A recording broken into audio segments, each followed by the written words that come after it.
हैं, शोगुन नहीं। वे सिर्फ क्षेत्रीय स्वामी हैं। हालांकि हम अनुमान लगा सकते हैं कि यह उथल-पुथल कार्तिक से जुड़ी है, लेकिन अगर व्हाइटबियर्ड पायरेट्स इसमें शामिल हो गए तो स्थिति को नियंत्रित करना और भी मुश्किल हो जाएगा। इसलिए अभी के लिए हमें पहले आरव और इजो को वापस जाकर देखने देना होगा। और बात यह है कि कार्तिक वानो कंट्री से निपटने में इतना क्यों लगा हुआ है? मनीष ने हैरानी से पूछा। क्या आपको इसके पीछे की वजह पता है, पापा? मुझे भी ज्यादा यकीन नहीं है, व्हाइटबियर्ड ने सिर हिलाया। लेकिन एक अफवाह है कि कार्तिक ने एक बार नशे में कुछ कहा था। माना जाता है कि उसे वानों से एक अटूट दुश्मनी है, अपने दोस्त की हत्या का बदला। कौन जाने ये सच हो? दोस्त की हत्या का गुस्सा। मनीष और बाकी लोग हैरानी से एक दूसरे को देखने लगे। उस पागल कार्तिक का कोई दोस्त भी था। भला कौन इतना बहादुर हो सकता था कि उसका दोस्त बन सके? खैर, हम खबर का इंतजार करेंगे। व्हाइटबियर्ड ने अपनी शराब की बोतल से एक बड़ा घूंट लेते हुए कहा। मुंह के कोने से शराब पोंछते हुए उसने आगे कहा, आरव और इजो खुद हालात का जायजा ले सकते हैं। अगर उन्हें लगता है कि व्हाइटबियर्ड पायरेट्स को दखल देना चाहिए तो हम हिचकिचाएंगे नहीं। अगर कार्तिक के दोस्त हैं तो क्या उसे लगता है कि मेरे व्हाइटबियर्ड के दोस्त नहीं हैं? क्रू के लोग यह जानकर हंस पड़े कि पोप्स के बहुत सारे दोस्त हैं। और तो और समुद्र के नीचे फिशमैन द्वीप का राजा नेपच्यून भी व्हाइटबियर्ड का एक दोस्त था। तभी मनीष को अचानक कुछ याद आया और बोला, वैसे पापा, क्या हमें ईशान को इस बारे में बताना चाहिए? अगर मुझे ठीक से याद है तो उसके क्रू के vice captain uncle Raghav Chauhan भी वानो कंट्री से हैं। मैं वर्तमान में निम्नलिखित उपन्यासों का अनुवाद कर रहा हूँ। सुपर कार्ड सिस्टम, ब्रह्मांड का सर्वश्रेष्ठ उपन्यास। यदि आप मेरा समर्थन करना चाहते हैं और अधिक अध्याय पढ़ना चाहते हैं तो कृपया मेरे पैट्रेयो की सदस्यता लें। जबकि गोल्डन सिटी डकैती की खबर दुनिया भर में फैल रही थी, स्काई आइलैंड बैलून टर्मिनल के खंडहर निर्माण गतिविधि से गुलजार थे। ईशान ने अपनी बात पर कायम रहते हुए एक बड़ी रकम इकट्ठा करके तुरंत द्वीप पर एक शोध केंद्र का निर्माण शुरू कर दिया और उसमें से केवल एक हिस्सा अपने निजी इस्तेमाल के लिए रख लिया। वरुआ इस पूरे मामले से बेहद खुश था।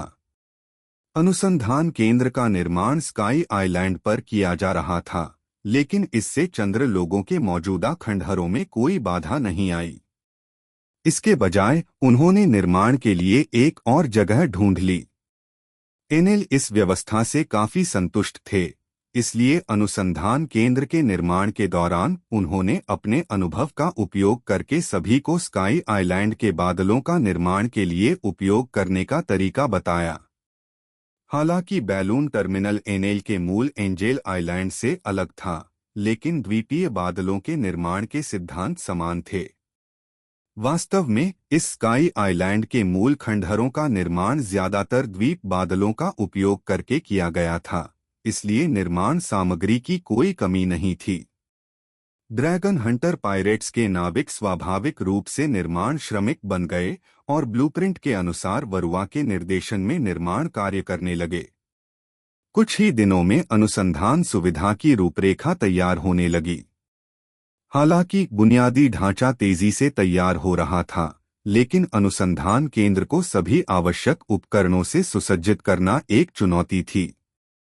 वरुआ अपनी जरूरत के सभी उपकरण हवा से नहीं बना सकता था, इसलिए उन्हें समुद्र पार विभिन्न देशों से उन्हें खरीदने के तरीके खोजने पड़े।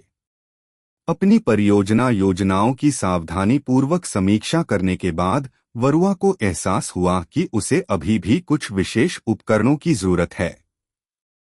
इसलिए उसने सभी को बुलाया और उन्हें ईशान के साथ खरीदारी के दौरे पर भेजने का इरादा किया।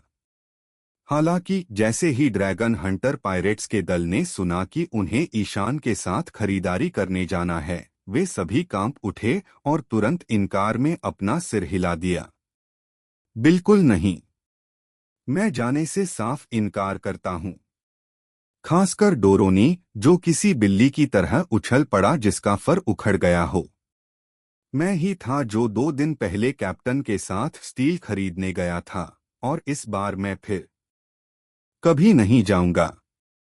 डोरोनी की तरह बाकी क्रू मेंबर्स ने भी दृढ़ता से अपना इनकार जाहिर किया।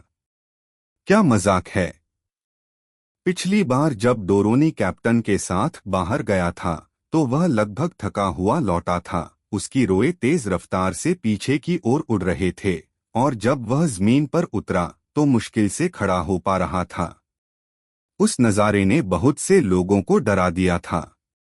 जब से कैप्टन की उड़ान क्षमता विकसित हुई है, उसके साथ उड़ान भरने का साहस करने वाला कोई भी व्यक्ति व्यावहारिक रूप से अपनी जान जोखिम में डाल रहा था। यह देखकर कि कोई जाने को तैयार नहीं है, वरुआ ने आह भरी और कहा, लगता है कप्तान को अकेले ही जाना पड़ेगा। उम्मीद है कि वह सब कुछ खुद ही वापस ले आएगा। वरुआ के ईशान को ढूंढने के बाद ड्रैगन हंटर पायरेट्स के दल ने आखिरकार राहत की सांस ली और राहत की सांस लेते हुए अपनी छाती थपथपाई। उन्होंने उत्सुकता से डोरोनी से पूछा, क्या बॉस ईशान अब सचमुच इतनी बेतहाशा उड़ रहा है? कसम से, डोरोनी ने गंभीरता से हाथ उठाया। तुम इसे दूसरी बार बिल्कुल नहीं अनुभव करना चाहोगे। उस समय ईशान मगरमच्छ और मिस्टर एक के साथ मुकाबला कर रहा था। यह ड्रैगन हंटर पायरेट्स के नियमित प्रशिक्षण का हिस्सा था। ईशान जानता था कि उसकी उपस्थिति ने बहुत कुछ बदल दिया है। उदाहरण के लिए, ट्राफल्गर लक्ष्य और अन्य लोगों ने नई दुनिया में अकेले कदम रखते हुए कई शक्तिशाली दुश्मनों का सामना किया होगा, धीरे धीरे अपनी क्षमताओं को निखारा होगा और मजबूत होते गए होंगे। अब जब वे ईशान का अनुसरण कर रहे थे और ड्रैगन हंटर पायरेट्स की वर्तमान प्रसिद्धि को देखते हुए उनके पास योग्य विरोधियों का सामना करने के कम अवसर थे। यह सुनिश्चित करने के लिए कि उनके कौशल में निरंतर सुधार होता रहे, ईशान ने उनके साथ अभ्यास करने और उन्हें प्रशिक्षित करने में मदद करने का हर अवसर लिया। मगरमच्छ, जो अपनी शैतानी फल क्षमताओं को और अधिक विकसित करने के लिए उत्सुक था, भी इसमें शामिल हो गया, और मिस्टर एक भी स्वाभाविक रूप से उसके नेतृत्व का अनुसरण करने लगा। जब वरुआ उन्हें ढूंढने लगा तो उसने देखा कि ईशान रेत में सने मगरमच्छ की पीठ पर अपनी तलवार से वार कर रहा है और हकी से उसे हवा में ही गिरा रहा है। अगले ही पल ईशान मिस्टर एक के पीछे आ गया और उसे लात मारकर उड़ा दिया। 5-0। विजेता अभी भी ईशान ही है। रेफरी की भूमिका निभा रहे राघव चौहान ने टीम की ओर से घोषणा की। ऋतु पास ही खड़ी होकर मुस्कुरा रही थी, क्योंकि वह अपने वर्तमान बॉस को अपने पूर्व बॉस की पिटाई करते हुए देख रही थी। धिक्कार है। मगरमच्छ थोड़ा निराश होकर उठा। तुम्हारी स्पीड फिर कैसे बढ़ गई? फिर से जाना चाहोगे? ईशान ने मुस्कुराते हुए पूछा। तुम्हारा हकी अभी भी अपेक्षाकृत कमजोर है, तुम्हें उसे और प्रशिक्षित करने की जरूरत है। दरअसल ईशान मगरमच्छ से मुकाबला करते हुए कभी पीछे नहीं हटता था, हमेशा पूरी ताकत से लड़ता था। कई बार पिटने के बाद ईशान के अथक प्रशिक्षण में मगरमच्छ ने आखिरकार अपनी आर्मामेंट हकी को जगाया, जिससे कम उसकी एक कमजोरी तो दूर हो गई। हालांकि उसकी हकी अभी भी पूरी तरह से परिष्कृत नहीं हुई थी और वह ईशान को हरा नहीं सका। इस बार नहीं। मुझे आराम चाहिए, मगरमच्छ ने हांफते हुए कहा। अगला कौन है? ईशान ने राघव चौहान से पूछा। यह लक्ष्य और उरुगे हैं, राघव चौहान ने उत्तर दिया।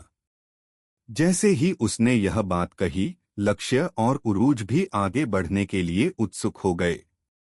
उन्हें ठीक से पता नहीं था कि ईशान की ताकत किस स्तर तक पहुंच गई है, लेकिन इतने शक्तिशाली व्यक्ति द्वारा उन्हें व्यक्तिगत रूप से प्रशिक्षित करना एक ऐसा अवसर था जिसे कोई भी खोना नहीं चाहेगा। लेकिन उसी समय वरुआ बोला, रुको कप्तान, बस 1 मिनट। क्या हुआ? ईशान ने वरुआ की ओर देखा। कैप्टन, मुझे कुछ उपकरण खरीदने हैं। मुझे आपको यात्रा कराने के लिए परेशान करना पड़ेगा। वरुआ ने एक सूची थमाते हुए कहा। ईशान ने लिस्ट ली और उस पर नजर डाली और तुरंत एक बड़ी सी मुस्कान बिखेर दी। लगता है मुझे काफी जगहों की यात्रा करनी पड़ेगी। यह दिलचस्प होना चाहिए। हाँ हाँ, वरुआ ने थोड़ा पसीना बहाते हुए जवाब दिया। उस सूची में दिए गए सभी वाद्ययंत्र एक ही जगह से नहीं खरीदे जा सकते थे और उसे कई द्वीपों पर जाना पड़ता, काफी झंझट भरा। लेकिन किसी तरह ईशान को यह बात पसंद आई। काफी कुछ लेना है। मेरे साथ कौन आ रहा है? ईशान ने ऊपर देखा और समूह से पूछा। यह सुनकर लक्ष्य और उरूज तुरंत पीछे मुड़े और चुपचाप भागने की योजना बनाने लगे। मगरमच्छ और मिस्टर एक तुरंत जमीन पर गिर पड़े और मृत होने का नाटक करने लगे। राघव चौहान ने आकाश की ओर देखा, मानो वह चाय की चुस्कियां ले रहा हो, और एनेल बिजली में तब्दील हो गया और निर्णायक रूप से भाग गया। यह देखकर कि कोई जवाब नहीं दे रहा है, ईशान के पास खुद ही किसी का नाम लेने के अलावा कोई विकल्प नहीं था। उसने कहा, ऋतु। हालांकि इससे पहले कि वह अपनी बात पूरी कर पाता, ऋतु ने तुरंत अपनी बाहें पार कर लीं और मना कर दिया, मैं नहीं चाहती। ईशान अवाक रह गया और उसके पास पूछने के अलावा कोई विकल्प नहीं था, और तुम रीजू? लेकिन रीजू ने बस हंसते हुए जवाब दिया, हे। बैकारेट। ईशान ने अंततः बैकारेट की ओर देखा, जो अभी अभी दल में शामिल हुआ था। बॉस, जरा सोचिए। बैकारेट ने लापरवाही से अपने बालों की एक लट कान के पीछे करते हुए कहा, मैं आपके साथ जा सकता हूँ, लेकिन क्या आपको यकीन है कि जब आप मुझे पकड़कर उड़ेंगे तो मेरी किस्मत आपको नहीं सुखा देगी और आपका विमान दुर्घटनाग्रस्त नहीं हो जाएगा? ईशान के चेहरे पर एक अजीब सा भाव था। यह एक बहुत ही मजबूत कारण था जिससे वह अवाक रह गया। ठीक है, अगर कोई नहीं जाना चाहता तो मैं खुद चला जाऊंगा। ईशान ने आह भरी और शिकायत की, तुम लोग बहुत आलसी हो। लेकिन अन्य लोगों ने इस पर कोई प्रतिक्रिया नहीं दी, बल्कि उसे टालते हुए कहा कि जल्दी करो और चले जाओ। इसलिए ईशान ने अनिच्छा से सूची ली, खरीदारी के लिए आवश्यक धनराशि तैयार की, उसे एक सूटकेस में रखा और उसे कसकर बंद कर दिया। जैसे ही वह बादल के किनारे पर खड़ा हुआ, ईशान के चेहरे पर धीरे धीरे उत्साह दिखने लगा। सबकी चौकस निगाहों के सामने ईशान ने अपना हाथ उठाया और एक डार्क ड्रैगन वेव छोड़ी, जिसे उसने फिर अवशोषित कर लिया। उसकी पीठ पर काले ज्वाला पंख फिर से प्रकट हो गए। ईशान ने अपने सिर से टोपी उतार दी और अगले ही पल उसका पूरा शरीर अचानक सुनहरी आभा से जगमगा उठा। यह सुनहरी आभा गरजती लपटों की तरह धधक रही थी और प्रचंड वेग से ऊपर की ओर उठ रही थी। ईशान के काले बाल भी उसी क्षण सुनहरे हो गए, मानो किसी कांटेदार जंगली चूहा हो। परिवर्तन। सुपर सयान। पिछले कुछ दिनों में ईशान ने आखिरकार कई ट्रंक कार्ड इकट्ठा कर लिए थे और उन्हें सफलतापूर्वक 5 सितारा लाल कार्ड में अपग्रेड कर लिया था। अब वह आखिरकार सुपर साई रूपांतरण का लाभ उठा सकता था। हाँ। उत्साह से अभिभूत ईशान ने अपना रूपांतरण पूरा करने के तुरंत बाद बादल मंच से छलांग लगा दी। राघव चौहान, मगरमच्छ और अन्य सभी बादलों के किनारे चले गए और ऊपर से ईशान को देखते रहे। ईशान बिना पंख फैलाए सीधे नीचे गिर पड़ा। जैसे ही वह समुद्र की सतह पर पहुंचने वाला था, ईशान अचानक चिल्लाया, उड़ान तकनीक। अगले ही क्षण ईशान, जो सीधा नीचे गिर रहा था, अचानक समुद्र के ठीक ऊपर 90 डिग्री का एक तीव्र मोड़ लेकर चारों ओर से धधकती सुनहरी आभा से घिर गया। उसी समय उसकी उड़ान की गति चरम पर पहुंच गई, जिससे एक जोरदार ध्वनि उत्पन्न हुई और उसके पीछे संपीड़ित हवा का एक सफेद बादल बन गया। ईशान ने खुद को आगे बढ़ाया और उसका शरीर हवा में एक भयानक प्रदर्शन करते हुए समुद्र की सतह के ठीक ऊपर उड़ गया। उसके मार्ग में समुद्र का पानी उसके द्वारा उत्पन्न प्रघात तरंगों के कारण दो भागों में विभाजित हो गया, जिससे समुद्र की सतह पर एक सीधी खाई बन गई, जो उसके दूर उड़ जाने के बाद धीरे धीरे बंद हो गई। जिस किसी ने भी उसकी उड़ान देखी, उसने अपने माथे से ठंडा पसीना पोंछा और राहत की सांस ली। सुपरसोनिक उड़ान सिर्फ हमारा कैप्टन ही ऐसा कर सकता है, राघव चौहान ने ईर्ष्या से कहा। युवा लोग तो मजे करना जानते ही हैं। हालांकि उसे खुद उड़ने में मजा आता होगा, लेकिन उसके साथ उड़ने वाला कोई भी व्यक्ति लगभग मौत को दावत दे रहा है, उरुगे ने डरते हुए कहा। डोरोनी को एक बार ऐसा अनुभव हो चुका है और मैंने जो सुना है उसके अनुसार सांस लेना भी मुश्किल हो रहा था। हम्मा और वो हम लड़कियों को भी हवाई यात्रा पर ले जाना चाहता है, रीजू ने गुस्से से कहा। हम उसके दिखावटी व्यवहार को बर्दाश्त नहीं कर पाएंगे। ईशान को पता ही नहीं था कि जाते हुए वह सबकी शिकायतों का निशाना बन गया। उस पल वह सुपरसोनिक उड़ान के रोमांच में पूरी तरह डूबा हुआ था। खुद ईशान ने भी नहीं सोचा था कि ब्लैक ड्रैगन वेव के अग्नि पंखों को उड़ान तकनीक के साथ मिलाकर वह इतनी तेज उड़ान हासिल कर लेगा। हवा में चीरते हुए एक पल में सब कुछ पीछे छोड़ते हुए यह एहसास वाकई रोमांचकारी था। अब उसे अंततः समझ में आया कि इतने सारे लोग तेज गति से वाहन चलाना क्यों पसंद करते हैं। हालांकि सुपरसोनिक उड़ान केवल तेज गति से उड़ान भरने से कहीं बेहतर थी। ईशान ने सोचा कि अगर उसकी नेन की खपत सीमित न होती तो वह ग्रह के कुछ चक्कर भी लगा सकता था। अगर वह सचमुच उस स्तर तक पहुंच जाता तो इस विशाल महासागर की दूरियां उसके लिए कोई बाधा नहीं बनती। वह जहां भी जाना चाहता था जा सकता था। मैं वर्तमान में निम्नलिखित उपन्यासों का अनुवाद कर रहा हूं। सुपर कार्ड सिस्टम, ब्रह्मांड का सर्वश्रेष्ठ उपन्यास। यदि आप मेरा समर्थन करना चाहते हैं और अधिक अध्याय पढ़ना चाहते हैं तो कृपया मेरे पैट्रेयो की सदस्यता लें। पैसे से खुशियां पैदा करो और पैसे के बिना तुम बर्बाद हो जाओगे। बिना पैसे खर्च किए आप कैसे मजबूत बन सकते हैं? ईशान को अब इस मुहावरे का मतलब समझ आ गया था। एक शक्तिशाली नया कार्ड सिर्फ गुणों में मामूली वृद्धि ही नहीं लाता, बल्कि क्षमताओं में भी और बदलाव लाता है। उदाहरण के लिए ब्लैक ड्रैगन वेव के ज्वाला पंखों को उड़ान तकनीक के साथ मिलाने से दोहरा त्वरण प्रभाव प्राप्त हुआ। लेकिन यह सब नए कार्ड प्राप्त करने के लिए धन की उपलब्धता पर निर्भर करता है। ईशान को धीरे धीरे यह समझ में आ गया था कि हालांकि कार्ड प्रणाली उसे केवल एक कार्ड के आधार पर अजेय महामानव नहीं बना सकती थी, लेकिन यह उसे कुछ नियमों के तहत कार्ड के कौशल और क्षमताओं का स्वतंत्र रूप से उपयोग करने की अनुमति देती थी। इसलिए जब तक उसमें कल्पनाशीलता और रचनात्मकता थी, वह नई क्षमताओं का विकास कर सकता था। ओह ठीक है। ईशान को अचानक कल रात का एक विचार याद आ गया। हवा में ही वह अचानक रुक गया और सुपरसोनिक उड़ान से तुरंत रुक गया।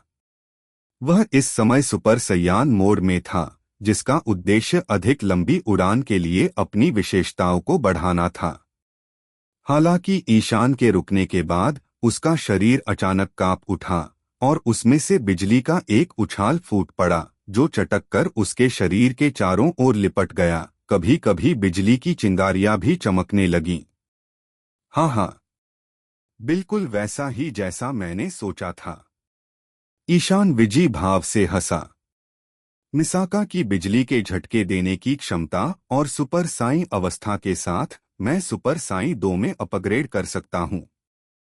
सचमुच ईशान अब एक सुनहरी आभा से घिरा हुआ था। उसके चारों ओर बिजली की चिंगारियां नाच रही थीं। वह बिल्कुल सुपर साई 2 मोड में लग रहा था। बेशक यह स्थिति सिर्फ दिखावे के लिए थी। इसका मतलब यह नहीं था कि ईशान वास्तव में सुपर सयान 2 बन गया था। वास्तव में मिसाका कार्ड की क्षमता का उपयोग करने से ऊर्जा खपत की एक और परत जुड़ गई। लेकिन अरे, यह रूप तो बहुत ही बढ़िया है ना? ईशान अभी जिस तरह दिख रहा था, उसे देखकर कोई भी यही सोचेगा कि वह कोई बड़ा बॉस है। शैली न्याय है और स्वभाव अनुयायियों को आकर्षित करता है। अगर आप दिखावा नहीं करते तो नमकीन मछली से आप कैसे अलग हैं? ईशान ने पहले ही तय कर लिया था कि अब से उसका सुपर सयान मोड इसी दिखावे को बनाए रखेगा, भले ही इसके लिए उसे अतिरिक्त ऊर्जा की खपत करनी पड़े। हे अपनी रचनात्मकता से संतुष्ट होकर ईशान ने अपनी दिशा की पुष्टि के लिए अपनी कलाई पर बने लट्ठे के पोज पर नजर डाली। फिर उसने तुरंत अपनी गति बढ़ा दी, जिससे ध्वनि धमाका हुआ और वह सीधे समुद्र को चीरता हुआ पल भर में आंखों से ओझल हो गया।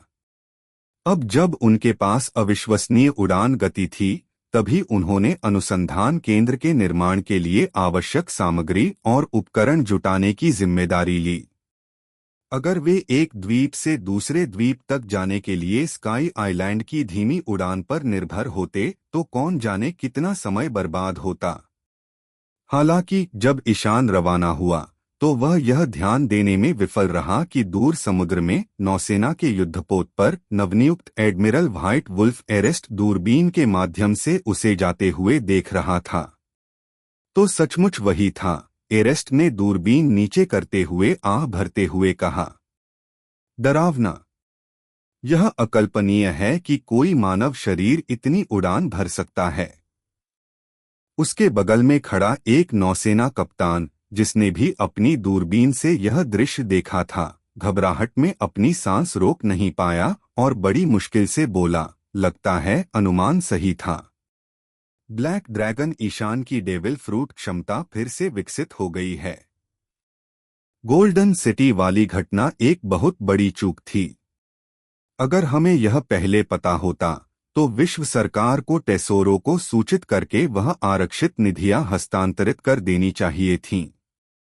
टेसोरो को पकड़ने के बाद एरेस्ट ने उसे और एकलव्य वेविल को एक नौसेना के जेल जहाज को सौंप दिया, जो उन्हें वापस लाने आया था। जेल जहाज को टेसोरो और एकलव्य वेविल को नौसेना मुख्यालय वापस पहुंचाने का काम सौंपा गया था, जबकि एरेस्ट ड्रैगन हंटर समुद्री डाकुओं का पता लगाने में अपनी सेना का नेतृत्व करता रहा। यह कार्य अत्यंत चुनौतीपूर्ण था। नौसेना और विश्व सरकार के पास ईशान के स्काई आइलैंड बेस के बारे में बहुत कम जानकारी थी। चूंकि बेस आकाश में बहुत ऊंचा था, इसलिए कोई भी सीपी खुफिया एजेंट उसके बारे में जानकारी इकट्ठा करने के लिए उसके इतने करीब नहीं पहुंच सकता था। नौसेना के जहाज केवल नीचे समुद्र में ही चल सकते थे और मौसम में अचानक बदलाव और आकाश में अधिक बादलों के कारण वे आसानी से स्काई आइलैंड का पता लगाने से चूक सकते थे। हालांकि शायद किस्मत से पिछले कुछ दिनों में एक शोध केंद्र के निर्माण कार्य के चलते स्काई आइलैंड काफी सक्रिय रहा था। ईशान की खरीद यात्राओं ने स्वाभाविक रूप से एरेस्ट का ध्यान आकर्षित किया, जिससे उन्हें स्काई आइलैंड की गतिविधियों पर नजर रखने में मदद मिली। जब एरेस्ट को पहली बार ईशान की सुपरसोनिक उड़ान क्षमता का पता चला तो वह बहुत अधिक सतर्क हो गया। उसने युद्धपोत को स्काई आइलैंड के ठीक नीचे के क्षेत्र से दूर जाने का आदेश दिया, क्योंकि उसे डर था कि ईशान उसकी किसी उड़ान के दौरान उनकी उपस्थिति को देख सकता है। टेसोरो और एकलव्य वेविल को पकड़ना ही नौसेना के लिए विश्व सरकार और दिव्य ड्रैगन को संतुष्ट करने के लिए पर्याप्त नहीं था। अकेनो के एरेस्ट को स्पष्ट आदेश थे, कुछ समय तक ड्रैगन हंटर समुद्री डाकुओं का पीछा करते रहो। कम से कम उन्हें यह दिखाना था कि नौसेना ने हर संभव प्रयास किया था। फ्लीट एडमिरल का पद वाकई एक चुनौतीपूर्ण पद था। अकेनो नौसेना के लिए और अधिक स्वायत्तता सुनिश्चित करना चाहते थे, फिर भी वे विश्व सरकार के प्रभाव से पूरी तरह मुक्त नहीं हो पा रहे थे। वे लगातार संतुलन बनाने की कोशिश कर रहे थे। हालांकि अरेस्ट के अपने विचार थे।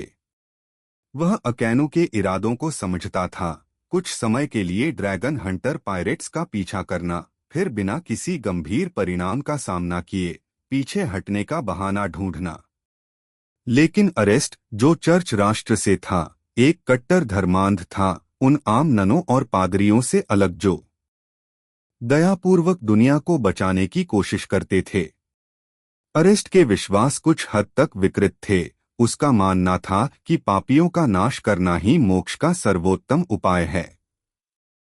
अरेस्ट एक जिज्ञासु के समान था, जो यह मानता था कि रक्त फल प्रभु द्वारा उसे दी गई एक शक्ति थी, जिसका उद्देश्य रक्त के माध्यम से संसार के पापों को शुद्ध करना था। पिछले कुछ दशकों में चर्च राष्ट्र पर कई बार समुद्री डाकुओं ने हमला किया था, लेकिन हर बार अरेस्ट ने उनसे तेजी से निपटा था। इन्हीं कार्रवाइयों के कारण उनका नाम विश्व सरकार तक पहुंचा, जिसके परिणामस्वरूप नागरिक भर्ती अभियान के दौरान नौसेना में एडमिरल के पद पर उनकी असाधारण पदोन्नति हुई।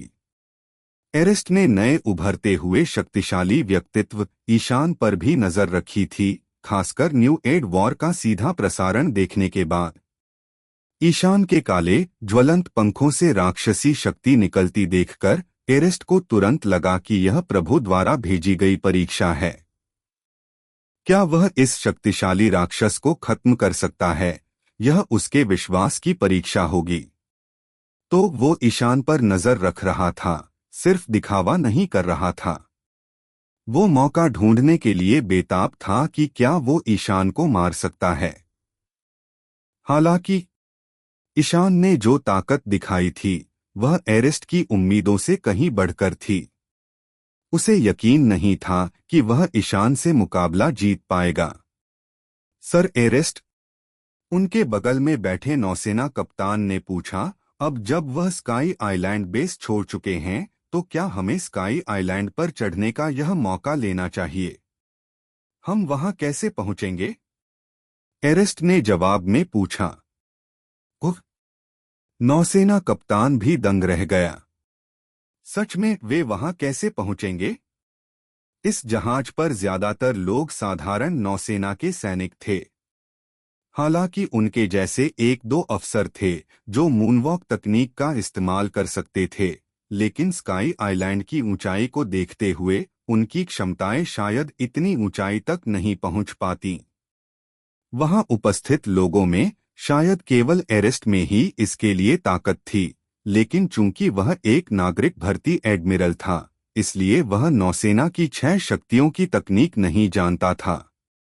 माफ कीजिए, मैंने इस बारे में ठीक से नहीं सोचा था।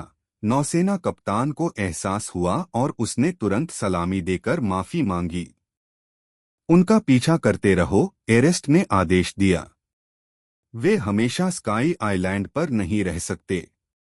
और क्या तुम्हें उस मामले के बारे में कुछ पता चला है जिसकी जांच करने के लिए मैंने तुम्हें पहले कहा था? बिगमा पायरेट्स ने ईशान से संपर्क क्यों किया? यह एक बड़ी सफलता हो सकती है। हाँ लॉर्ड एरेस्ट, हमें कुछ जानकारी मिली है, नौसेना कप्तान ने तुरंत सूचना दी। हालांकि खुफिया जानकारी सीमित है, फिर भी शक है कि वे ईशान को निमंत्रण दे रहे होंगे। अफवाह है कि बिग माँ की चाय पार्टी जल्द ही शुरू होने वाली है, और इस बार इसमें सुपरनोवा में से एक गैंगस्टर कैपोन बेज और बिग माँ की बेटी चारुलता शिफॉन की शादी शामिल है। ओह, कैपोन बेगे बिग माँ पायरेट्स में शामिल हो गए हैं? एरेस्ट ने पूछा। सचमुच? नौसेना कप्तान ने पुष्टि की। 11 सुपरनोवा में से ज्यादातर ने नई दुनिया में प्रवेश करने के बाद मौजूदा 4 सम्राटों की सेनाओं के साथ संघर्ष किया है। कैपोन बेज भी इसका अपवाद नहीं थे। उनके फायर टैंक पायरेट्स का बिग माँ पायरेट्स से टकराव हुआ, और पराजित होने के बाद उनका पूरा दल बिग मां की सेना में समाहित हो गया। हालांकि ऐसा लगता है कि बिग मां को कैपोन बेज से खास लगाव हो गया है और वह अपनी 22वीं बेटी की शादी उनसे करने की योजना बना रही हैं। तो फिर ये शायद शादी की चाय पार्टी होगी, एरेस्ट ने सोचा। ईशान को खास तौर पर बुलाने की क्या वजह हो सकती है? एक क्षण सोचने के बाद एरेस्ट ने अचानक नौसेना कप्तान से पूछा, वैसे क्या नौसेना एडमिरल के रूप में मेरी नियुक्ति की खबर विश्व सरकार द्वारा आधिकारिक तौर पर घोषित की गई है? ओह, अभी नहीं। नौसेना कप्तान कुछ क्षण के लिए चौंक गया, फिर जवाब दिया, चूंकि आपने अभी तक नौसेना मुख्यालय को रिपोर्ट नहीं किया है और गोल्डन सिटी से जुड़ी हालिया घटना के कारण विश्व सरकार और नौसेना मुख्यालय ने अस्थायी रूप से घोषणा रोक दी है। बिल्कुल सही, एरेस्ट ने सिर हिलाया।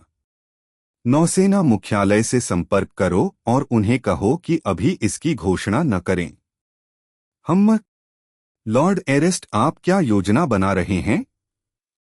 नौसेना कप्तान ने कुछ उलझन में पूछा। मैं बड़ी मां की चाय पार्टी में जा रहा हूं। एरेस्ट मुस्कुराया और बोला, शायद तुम्हें पता न हो, लेकिन बड़ी मां हमेशा से ही चर्च के सदस्यों के साथ काफी दोस्ताना व्यवहार करती रही हैं। इसकी वजह पूरी तरह से साफ नहीं है, लेकिन यह सच है। एक बार उन्होंने मुझे भी बुलाया था और मैं उनके केक आइलैंड की सैर पर गया था। क्या? नेवी कैप्टन एकदम से चौंक गया। तो इसका मतलब? हाँ, मैं बड़ी मां को जानता हूं, एरेस्ट ने पुष्टि की। अगर ईशान को सचमुच बड़ी मां की चाय पार्टी का निमंत्रण मिला है तो जरूर आएगा। इससे मुझे उनके करीब आने का मौका मिलेगा। लेकिन लेकिन क्या यह बहुत खतरनाक नहीं है? नौसेना कप्तान ने अपने माथे से ठंडा पसीना पोंछा। अगर तुम्हारा पता चल गया तो कोई भी नौसेना एडमिरल 4 सम्राटों में से किसी एक के क्षेत्र में अकेले नहीं गया है। इसीलिए तो मैंने तुमसे कहा था कि अभी इस खबर को गुप्त रखो, एरेस्ट ने जवाब दिया। छोटी सी गुजारिश है, ज्यादा मुश्किल नहीं होगी, है ना? जब वक्त आएगा मैं पुजारी का वेश धारण करके जाऊंगा। मैं वर्तमान में निम्नलिखित उपन्यासों का अनुवाद कर रहा हूं। सुपर कार्ड सिस्टम, ब्रह्मांड का सर्वश्रेष्ठ उपन्यास। यदि आप मेरा समर्थन करना चाहते हैं और अधिक अध्याय पढ़ना चाहते हैं तो कृपया मेरे पैट्रेयो की सदस्यता लें। तीव्र उड़ान के बाद लॉग पोज का अनुसरण करते हुए ईशान को अपने पहले गंतव्य तक पहुंचने में ज्यादा समय नहीं लगा। ग्लास द्वीप समूह एक मुख्य द्वीप और 4 छोटे सहायक द्वीपों से मिलकर बना एक देश है। हालांकि इसका क्षेत्रफल बड़ा नहीं है, फिर भी इसका व्यापार बहुत समृद्ध है। ग्लास का समुद्र तल उच्च गुणवत्ता वाली क्वार्ट्ज रेत की खदानों से समृद्ध है।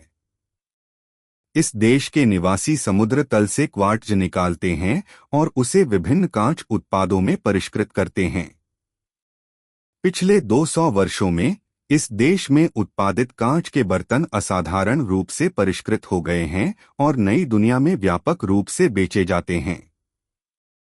जब ईशान आकाश से उतरकर द्वीप पर उतरा तो उसे यह देखकर आश्चर्य हुआ कि यहाँ की इमारतें कांच की बनी हैं।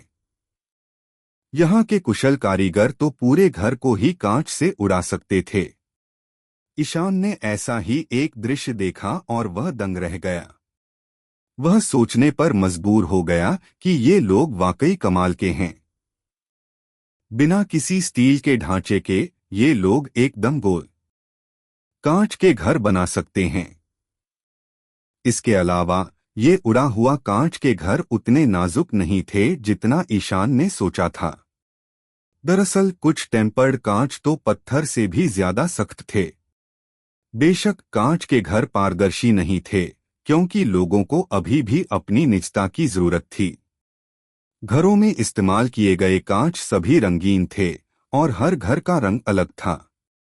पूरा शहर इन बहुरंगी कांच के घरों से भरा हुआ था, जिससे एक मनमोहक सुंदर परिदृश्य बनता था। जब सूरज की रोशनी उन पर पड़ती तो शहर इंद्रधनुषी रंगों वाले स्वर्ग में बदल जाता।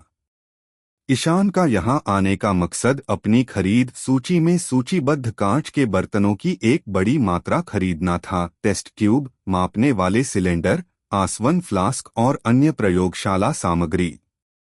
स्वाभाविक रूप से ग्लास नेशन उच्च गुणवत्ता वाले कांच के उत्पाद खोजने के लिए सबसे अच्छी जगह थी। जैसे ही ईशान द्वीप पर उतरा, उसने अपनी सुपर सयान अवस्था को निष्क्रिय कर दिया, अपने ज्वाला पंखों को वापस ले लिया और यहाँ तक कि एक लबादा भी पहन लिया। उन्होंने देखा कि ग्लास नेशन, ग्लास, विश्व सरकार के सदस्य देशों में से एक लग रहा था, क्योंकि पूरे शहर में विश्व सरकार के झंडे प्रमुखता से फहराए गए थे। हालांकि इस देश में नौसेना की कोई उपस्थिति नहीं थी, संभवतः इसकी भौगोलिक स्थिति नौसेना की पहुंच से बाहर होने के कारण। इसलिए विश्व सरकार का सदस्य होने के बावजूद ग्लास को अपनी सैन्य शक्ति पर ही निर्भर रहना पड़ा। आखिरकार यह देश इतना समृद्ध था कि इसे वहन कर सकता था। पहले तो ईशान थोड़ा उलझन में था। इतने समृद्ध देश और बिना किसी नौसैनिक उपस्थिति के, यहाँ तक कि अपनी सेना के साथ भी, उसे समुद्री डाकुओं के लगातार हमलों से जूझना तो पड़ता ही होगा। लेकिन जैसे ही ईशान सड़कों पर घूमा, उसने हवा में शांति का एहसास देखा। लोगों के चेहरे खिले हुए और प्रसन्न थे, उदास या चिंतित नहीं। जब तक वह शहर में थोड़ा और अंदर नहीं गया, तब तक ईशान को एक विशेष झंडा दिखाई नहीं दिया और अचानक उसे सब कुछ समझ में आ गया। वह झंडा लाल बालों वाले समुद्री डाकुओं का था, जिसका मतलब था कि यह देश 4 सम्राटों में से एक, लाल बालों वाले शरद के संरक्षण में था। इससे सब कुछ समझ में आ गया। ईशान ने मन ही मन सोचा कि नई दुनिया में कौन सा देश सचमुच 4 सम्राटों के प्रभाव से बच सकता है।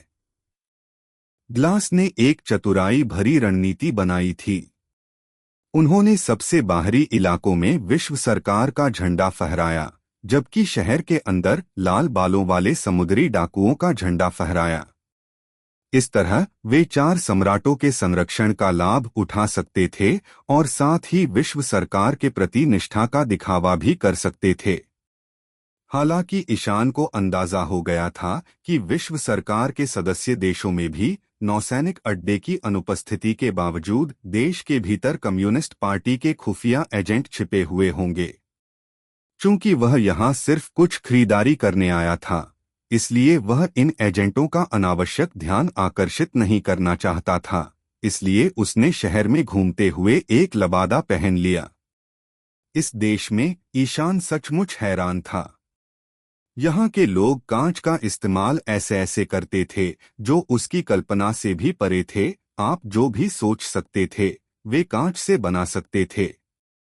ईशान ने लोगों को कांच के कपड़े पहने भी देखा।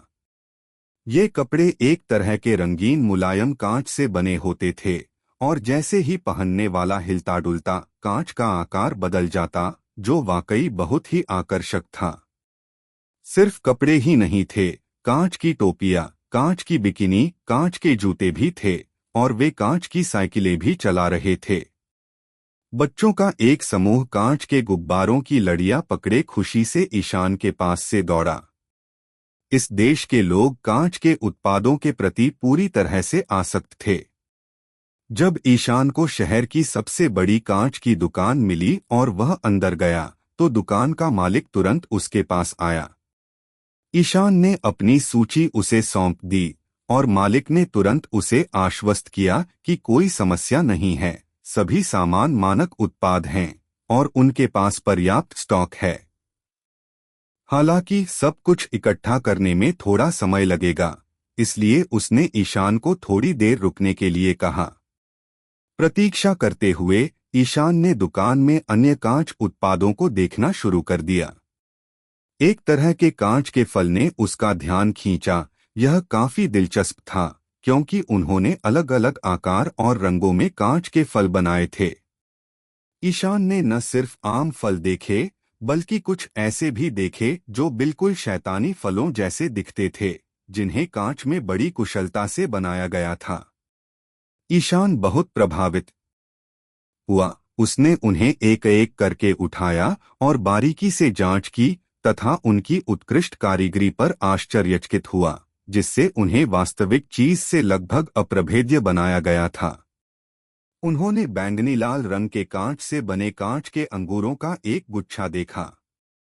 खास बात यह थी कि अंगूरों को एक ही टुकड़े में नहीं ढाला गया था, हर अंगूर को अलग अलग बनाया गया था और फिर मुलायम कांच की बेलों से पिरोया गया था। वे इतने चिकने और जीवंत लग रहे थे कि उन्हें देखकर किसी के भी मुंह में पानी आ जाए। अगर मैंने इसे शुगर के लिए खरीदा तो वह निश्चित रूप से मूर्ख बन जाएगी, ईशान ने सोचा। उसका शरारती पक्ष उभर आया, क्योंकि उसने इसे खरीदने का फैसला किया था। चूंकि वह शुगर के लिए कुछ खरीद रहा था, इसलिए वालनट के लिए भी कुछ खरीदना उचित समझा। इसलिए ईशान ने उसके लिए एक कांच का वालनट ढूंढ निकाला। फलों के अलावा ईशान को सबसे ज्यादा हैरानी दुकान में रखी कांच की मूर्तियों को देखकर हुई। वहां 3 नौसेना एडमिरल अकेनु, किजारू और आओकिजी के साथ साथ 4 सम्राटों की भी मूर्तियां थीं। ईशान ने व्हाइट बियर्ड की कांच की मूर्ति उठाई और उसे गौर से देखा और पाया कि कारीगरी अविश्वसनीय रूप से बारीक थी। हर मांसपेशी रेखा बिल्कुल सही ढंग से दोहराई गई थी। क्या आपको 4 सम्राटों की मूर्तियों में रुचि है? दुकान के मालिक, एक मध्यम आयु वर्ग के व्यक्ति जिसके बाल झड़ रहे थे, ने ईशान के पास आते हुए मुस्कुराते हुए पूछा, क्या इस तरह की मूर्तियां बेचना वाकई ठीक है? ईशान ने आश्चर्य से पूछा, बिल्कुल नहीं। अधेड़ उम्र का दुकानदार खिलखिलाकर हंसा। दरअसल सिर्फ नौसेना के एडमिरल ही नहीं, 4 सम्राटों के भी ढेरों प्रशंसक हैं। महान समुद्री लुटेरों के इस माने में यह बिल्कुल भी आश्चर्यजनक नहीं है। ये कांच की मूर्तियां यहाँ वाकई काफी लोकप्रिय हैं। मैं हर साल हजारों की संख्या में इनकी बिक्री करता हूँ।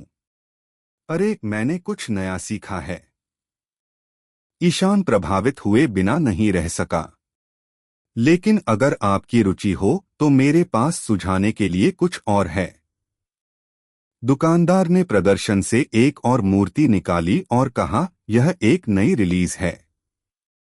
जैसे ही ईशान ने मूर्ति को देखा, उसकी आंखें लगभग बाहर निकल आईं, क्योंकि वह मूर्ति उसी की थी।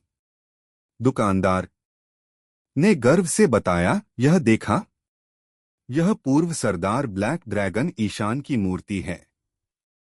इसके ज्वाला पंखों में काले क्रिस्टल का इस्तेमाल किया गया है और ज्वाला प्रभाव पैदा करने के लिए फिलामेंट तकनीक का इस्तेमाल किया गया है। यह मुद्रा न्यू एज युद्ध के दौरान उनके युद्ध के रुख पर आधारित है। यह इस समय हमारी सबसे ज्यादा बिकने वाली वस्तु है। कई बड़े व्यापारी इसे थोक में खरीद रहे हैं। यह निश्चित रूप से संग्रह करने लायक है। अगर ईशान को यकीन नहीं होता कि दुकानदार ने उसे पहचाना नहीं है, तो शायद वह सोचता कि वह आदमी उसकी चापलूसी करने की कोशिश कर रहा है। लेकिन अरे, यह एहसास तो अद्भुत है। ईशान ने कभी सोचा भी नहीं था कि उसकी यह प्रतिमा एक दिन संग्रहणीय वस्तु बन जाएगी और उसे व्यापारिक वस्तु के रूप में बेचा जाएगा। उस पल ईशान खुद को इस भूमध्य सागरीय दिखने वाले दुकानदार के प्रति बढ़ते स्नेह से नहीं रोक पाया। अपने अंदर उमड़ते उत्साह को दबाते हुए ईशान ने मूर्ति उठाई और उसे गौर से देखने का नाटक किया। बुरा नहीं है। यह बिल्कुल उसके जैसी दिखती है। मैं इसे ले लूंगा। बहुत बढ़िया। मैं इसे आपके लिए पैक कर दूंगा। दुकानदार मुस्कुराते हुए मुड़ गया। इस बीच ईशान अपनी कांच की मूर्ति को बड़े संतोष से निहारता रहा। जैसा कि दुकानदार ने बताया था, मूर्ति पर लगे ज्वाला पंख वाकई बहुत खूबसूरती से बनाए गए थे। एक नज़र में वे सच